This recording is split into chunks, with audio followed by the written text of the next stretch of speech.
Good morning mga idol. Ito, nandito na naman tayo sa farm natin at ayan, mapapansin yung mga tanim natin, mga grapes na nandito. Ayan, dami natin tanim na grapes dito mga ka-idol. Ayan. Idol, hindi pa ganong ano.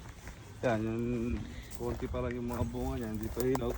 Mga ilang buwan lang, may hinog na yung bunga ng mga grapes natin. Ayan mga idol. Tapos, napakalaki ng taniman natin ng mga grapes dito. Ayan, palibot yan. Napakadami mga idol. Rode, yung pagkain ng mga ano, himo dito, pakain natin. Dito.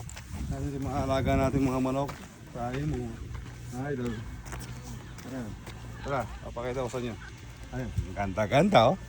Ganda-ganda. Mga idol. Ay, taga saan po kayo? Taga saan po kayo? Sige po. Sige, mamaya kakain tayo ng tilapiyang walang kamatay. Yan lang kayo, tsaka buro. Ito yung alaga natin, mga idol. Yan. Ay, mga bisita tayo dito. Taga saan po kayo? Iloilo? Iloilo. Ay, shout out po sa inyo. Taga Iloilo. Yan. Welcome po kayo dito sa farm natin. Ayan mga alaga natin, mga idol. Yan o. Ang tapos yung mga manok na to, mga idol. Dito naman natin yung ano natin. Mamaya, kakain tayo. Okay nga alas ha? Kakain tayo. Mga idol. Yan. Ano mo? Napakamo ng mga ano natin idol. Yan. Nice. Good.